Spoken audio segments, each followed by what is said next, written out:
Ini sesuatu yang sangat luar biasa dan sangat menggembirakan kita bahwa Dirkrimsus Polda Metro Jaya bisa menetapkan seorang ketua KPK menjadi tersangka dalam kasus tindak pidana korupsi, di mana KPK memiliki kewenangan untuk melakukan supervisi. Ini tidak ada kaitannya dengan cicak buaya dan lain sebagainya. Kalau waktu itu cicak buaya dan lain sebagainya, ada nuansa-nuansa politik di situ. Polda Metro Jaya dalam hal ini Dirkrimsusnya udah lebih cepat, lebih tanggap. Udah ditetapkan sebagai tersangka, otomatis etik juga bermasalah di situ kan. Sebenarnya Dewas ini malu. Kalau saya di Dewas, saya mengundurkan diri.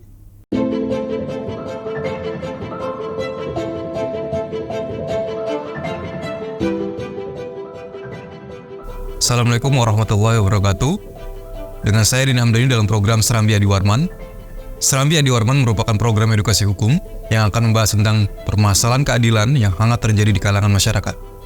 Program official Adi Warman ini juga melakukan penelusuran hukum serta mengemasnya dalam bentuk karya jurnalistik yang bertujuan untuk memberikan pemahaman hukum sesuai dengan undang-undang yang berlaku di Indonesia. Dalam tema kali ini, Serambi Adi Warman akan membahas tentang Dirkrimsus Polda Metro Jaya bernyali besar menetapkan Firly Bahuri sebagai tersangka. Baiklah, sebelum acara kita mulai, marilah kita simak tayangan berikut ini.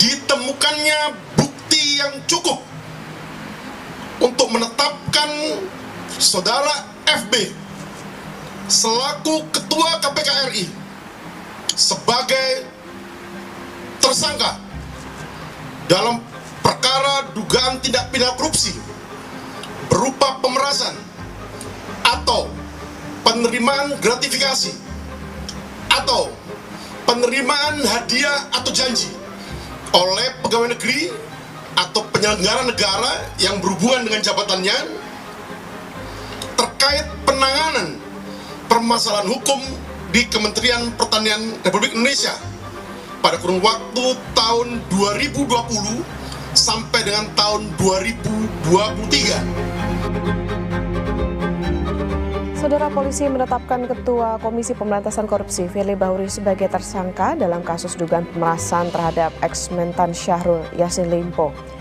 Penetapan tersangka kepada Firly Bahuri dilakukan penyidik di Treskrimsus Polda Metro Jaya usai melakukan gelar perkara. Bagi kami, Ketua KPK merupakan sumber permasalahan yang ada di KPK. Sehingga ketika pimpinan KPK, yang dalam hal ini adalah Ketua KPK menjadi tersangka, yang artinya dia hari ini nonaktif gitu ya, maka permasalahan KPK sedikit terselesaikan.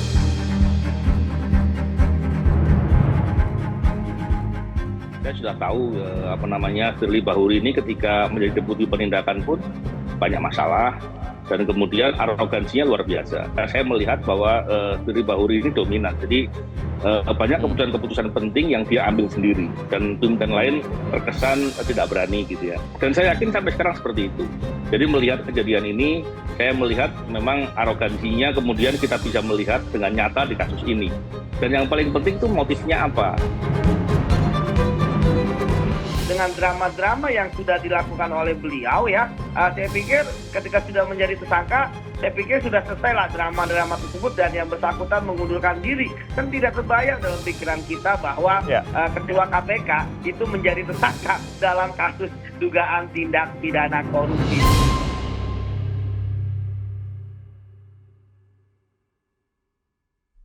Jangan lupa share, like, dan juga subscribe Serambi Adi Warman.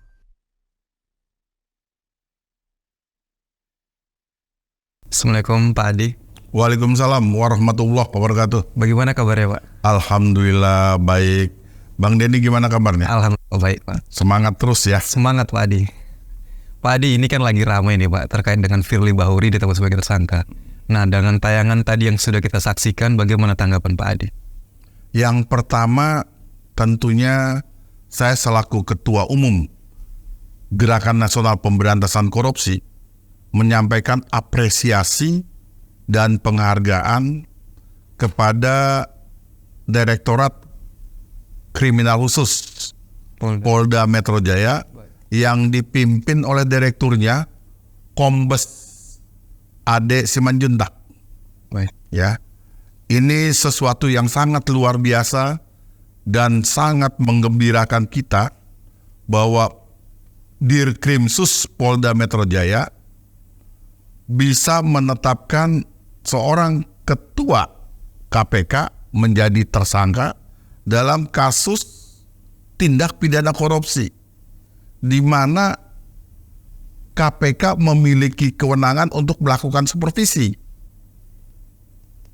dalam penyelidikan dan penyidikan kasus ini. Baik. Tetapi Dirkrimsus Kombes Ade ini beserta jajarannya itu mampu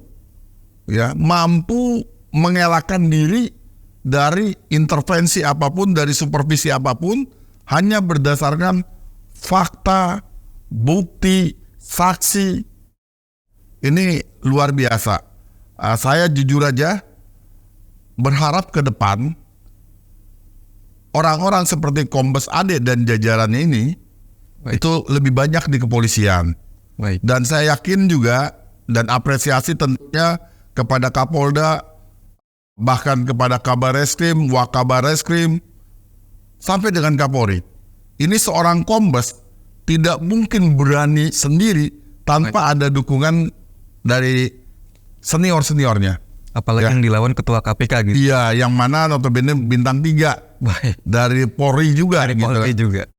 Nah, ini luar biasa. Selamat untuk Polri, selamat untuk Kombes Ade Simanjuntak dan seluruh penyelidik dan penyidik yang menangani perkara ini. GNPK akan selalu mendukung proses-proses penegakan hukum dalam upaya pemberantasan tindak pidana korupsi. Berarti ini apresiasi yang sangat luar biasa begitu Pak ya kepada Polda Metro Jaya yang setelah berhasil mengungkap kasus ini begitu Pak ya. Iya, karena dalam sejarah KPK baru kali ini loh. Baru kali ini. Ya, ini tidak ada kaitannya dengan cicak buaya dan lain sebagainya. Baik. Kalau waktu itu cicak buaya dan lain sebagainya ada nuansa-nuansa politik di situ. Tapi ini benar-benar luar biasa. Ya, sekali lagi saya angkat jempol 2. Karena ini kan pimpinan KPK begitu Pak ya, dia yang memimpin untuk melakukan untuk menetapkan orang sebagai tersangka atau tidak terhadap dugaan tipikor, tapi ternyata justru dia sendiri yang ditetapkan sebagai tersangka begitu Pak. Nah Pak Adi, berdasarkan konferensi pers yang dilakukan oleh pihak Polda Metro Jaya tadi Pak itu, bahwa dia nyatakan bahwa ada dugaan terkait gratifikasi, pemerasan atau penerimaan hadiah atau janji begitu Pak. Nah jika demikian maka pasal apa Pak yang dapat diterapkan kepada saudara Firly Bahuri ini Pak? Nah, ini kita dengar sendiri konferensi pers dari Kombes Ade Simanjuntak. Memang penyidik harus hati-hati ya dalam menerapkan pasal. Tidak juga serta-merta menerapkan ada kalimat atau dan atau. Misalkan ya, dikatakan melanggar pasal 12B besar ya. Nah, dalam pasal 12B besar itu adalah yang aktif pencari keadilan atau masyarakat umum yang menyuap. Ya, ini terkait dengan gratifikasi, pemberian. Nah, artinya apa? Misal dalam kasus Kementerian Pertanian mungkin ada oknum dari Kementerian Pertanian yang berusaha menyuap tersangka. Baik. Ya. Kalau pasal ini yang diterapkan, maka harus ada kaitannya dengan pasal 11. Dan orang yang memberikan suap itu juga dipidana. Jadi dari Ditkrimsus ini harus bisa menyeret minimal 2 pemberi suap dan penerima suap. Ya, kalau menerapkan pasal 12B besar dan pasal 11. Baik. Ya, itu perlu dipahami. Baik. Hati-hati teman-teman penyidik, kalau menerapkan suap menyuap harus dua-duanya. Baik. Ya, kalau hanya satu, hanya tersangka Firly ini, maka diterapkanlah pasal 12E kecil, yaitu pemerasan. Yang aktif adalah tersangka meminta sesuatu, yang memberikan tidak dipidana. Ya, Jelas Bang Denny ya. Baik. Yang memberikan tidak dipidana. Jadi cukup satu aja. Nah, kalau toh ada pelaku lainnya, itu posisinya sebagai kaki tangan dari tersangka. Ya, jadi jelas ya. Itu. Berikutnya, kalau kita lihat tersangka, apakah hanya melanggar pasal 12 ini atau pasal 11? Menurut hemat saya, tersangka ini juga sudah pernah melakukan pertemuan-pertemuan dengan tersangka atau orang yang terkait dengan kasus korupsi. Yang mana di situ bisa dikenakan pasal 36. Di situ dilarang pimpinan KPK itu mengadakan hubungan langsung atau tidak langsung dengan tersangka atau pihak lain yang berhubungan dengan perkara yang sedang ditanganinya.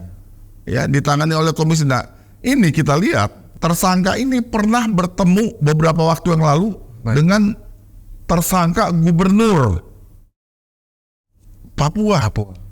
Di situ anehnya tidak ada yang melakukan penyidikan kasus ini. Bahkan Dewas itu tidak berdaya, Tidak aktif begitu. tidak aktif, padahal di media tuh sudah beredar informasi-informasi. Iya, saya sendiri sempat kaget, loh kok nekat amat ya gitu kan. Baik, jadi seorang pimpinan KPK itu juga dapat dijerat dengan pasal 36 ini Pak ya? Bisa. Jika dia melakukan pertemuan-pertemuan Iya.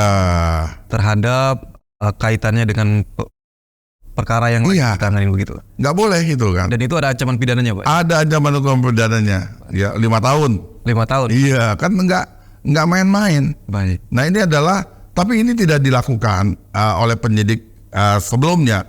Mudah-mudahan di penyidik Dirkrimsus ini, bisa menerapkan juga pasal 36 karena bertemu dengan mantan menteri ya, mantan menteri pertanian. Pada videonya, fotonya sudah sangat beredar. Itu yang pasal-pasal yang bisa diterapkan dan harus hati-hati untuk menerapkan pasal tadi. Saya yakin dan percaya bukti yang dikumpulkan oleh para penyelidik dan penyidik di Dirkrimsus Polda Metro Jaya sudah sangat bisa dipertanggungjawabkan. Baik. Karena sudah cukup 2 alat bukti. Pertanyaan sederhana, Pak, saksi yang diperiksa hampir 90. Baik. Ya kan, ahli ada 7 dan lain sebagainya. Perlu diketahui nilai pembuktian dari seorang saksi mau 90, mau 2, nilai pembuktiannya tetap sama. Saat ini status Firly Bahuri adalah tersangka. Nah, banyak desakan dari masyarakat yang meminta agar Firly Bahuri diberhentikan sementara. Nah, sebenarnya apa sih Pak konsekuensi bagi komisioner KPK yang dirinya sebagai tersangka? Sebenarnya diatur di dalam pasal 32 ya. Ya, Undang-Undang KPK itu sudah sangat jelas bahwa pimpinan KPK ditetapkan sebagai tersangka itu diberhentikan sementara. Baik. Ya, clear di situ. Diberhentikan sementara. Nanti akan diberhentikan tetap apabila yang bersangkutan jadi terdakwa. Pak, bagaimana prosesnya? Apakah melalui Dewas dan lain sebagainya? Enggak perlu. Sebenarnya Dewas ini malu. Kalau saya di Dewas, saya mengundurkan diri.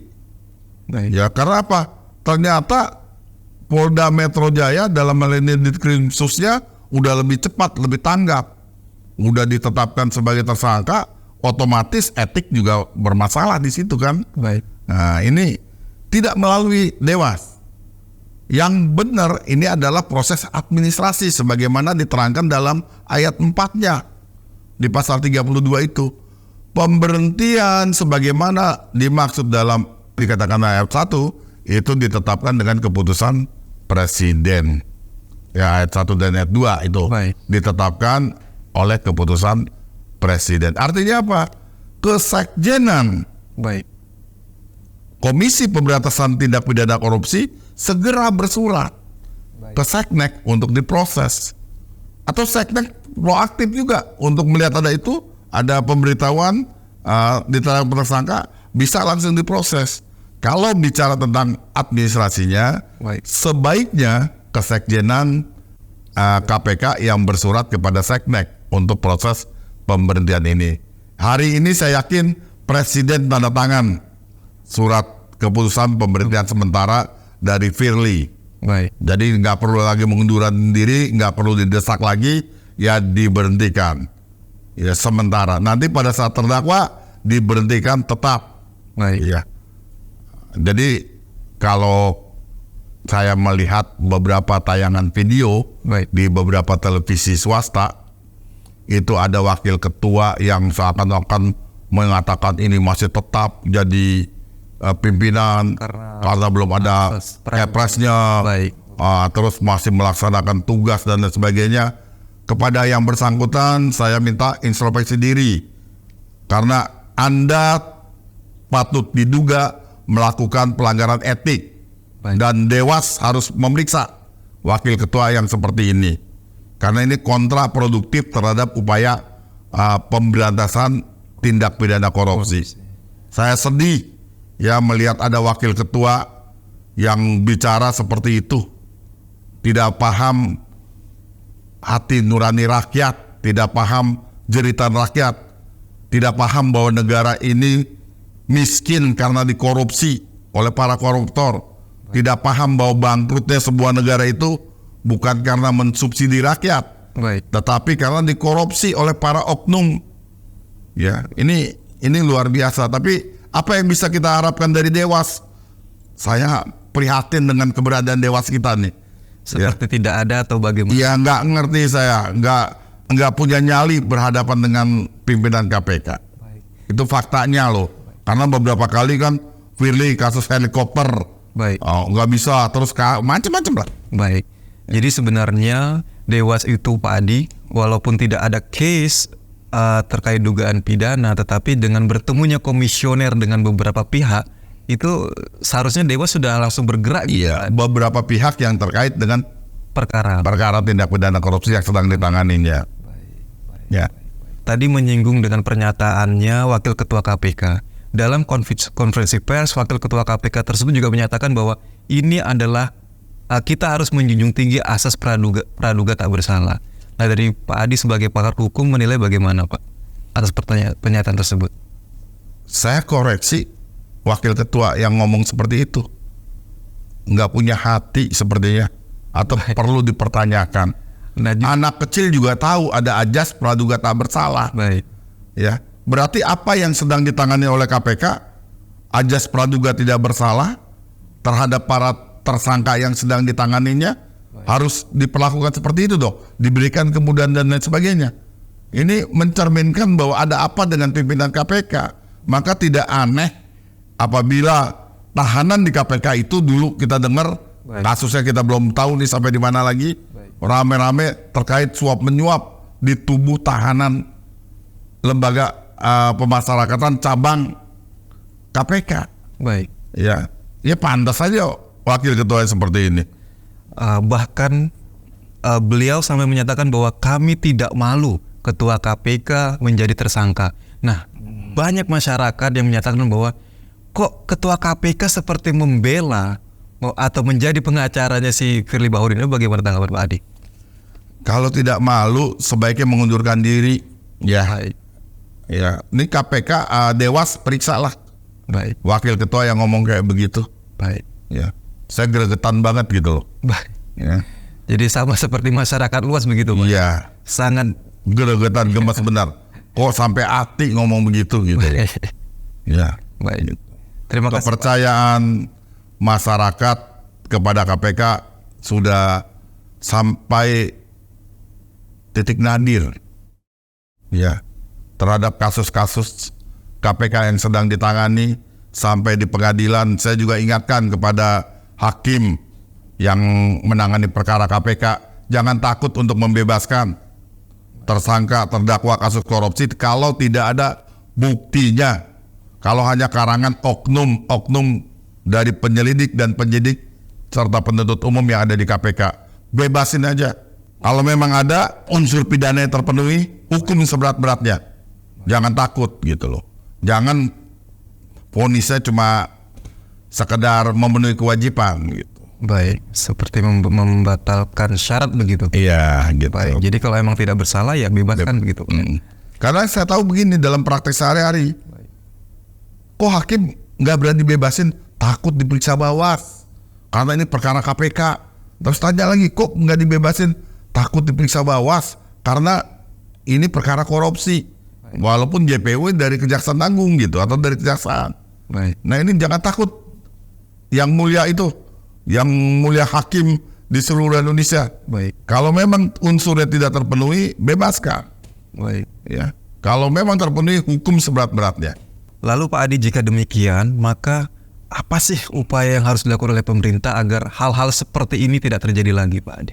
Yang pertama harus dilakukan oleh pemerintah dalam penunjukan pansel, jangan asal nunjuk. Baik. Ya, panitia seleksi itu jangan asal nunjuk, dan teman-teman yang mengajukan kepada presiden harus dilihat juga rekam jejaknya para pansel tadi. Saya lihat panselnya dia lagi 4L, lu lagi dari tahun berikutnya itu. Ya, yang memang berbicara tentang teori, berbicara tentang hukum, tapi tidak merasakan aspirasi yang berkembang di masyarakat. Seperti contoh kasus Firly. Dulu dia ada persoalan. Pada saat seleksi, banyak masyarakat yang teriak, tapi nggak didengar oleh pansel. Pansel seperti ini ke depannya nggak boleh diberikan kesempatan atau ditunjuk untuk menangani seleksi KPK. Jadi pemerintah berhati-hatilah dalam menunjuk pansel. Rekam jejak panselnya juga harus dilihat.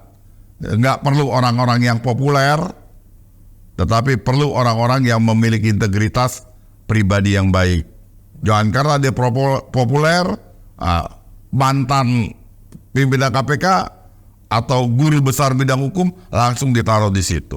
Habis itu dia juga jadi pansel di Komisi Kejaksaan, pansel di Kompolnas, pansel seperti ini. Saya perhatiin itu aja puter-puter.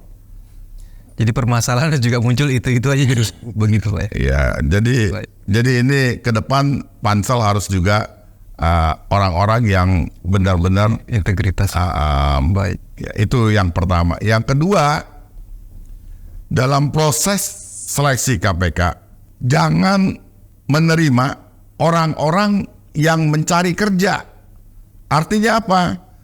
Jangan orang melamar jadi pimpinan KPK. Itu sebuah kekeliruan. Tetapi negara dalam hal ini KPK memanggil putra-putra terbaik bangsa yang mencegah, memberantas korupsi untuk ikut seleksi. Jadi ada dua. Pertama, mereka yang datang untuk melamar. Ya mungkin di situ ada orang yang tidak punya kerjaan, ikut ngelamar, atau pensiunan jenderal ikut ngelamar, pengacara yang ada kasus ditanganinnya ikut ngelamar. Ya banyak di situ, akuntan ikut ngelamar, yang ini ikut ngelamar. Bahasa saya, mereka pencari kerja untuk melamar. Karena apa? Nama-nama tadi di tempat lain seleksi ikut lagi. Bahkan ada yang ikut di Hakim Agung. Ya. Ini ikut di beberapa tempat. Iya, nah ini orang ini cari kerja. Ya, cari makan. Tapi ada orang-orang yang tidak melamar, tapi dia pegiat anti korupsi. Karena dia memiliki kepribadian, memiliki ketegasan, dia nggak mau melamar. Nah, untuk merekrut orang-orang tadi, negara memanggil yang bersangkutan untuk ikut seleksi. Jadi ada upaya negara untuk memanggil mereka-mereka untuk ikut seleksi. Ya, nanti lolos atau tidak tergantung daripada seleksi itu sendiri. Ya, itu saja dari saya, Bang Denny. Ya, mudah-mudahan bermanfaat. Baik, terima kasih Pak Adi atas pemaparannya. Terima kasih kembali ya. Yang diberikan bermanfaat bagi semuanya Pak Adi, bagi penonton dan masyarakat luas. Amin. Demikian acara bincang-bincang kita hari ini. Untuk mendukung program edukasi hukum ini agar tetap selalu eksis, mohon untuk tekan tombol subscribe, like, komen channel Serambi Adi Warman. Saya Denny Hamdani, pamit undur diri. Wassalamualaikum warahmatullahi wabarakatuh. Waalaikumsalam warahmatullahi wabarakatuh. Salam Serambi Adi Warman.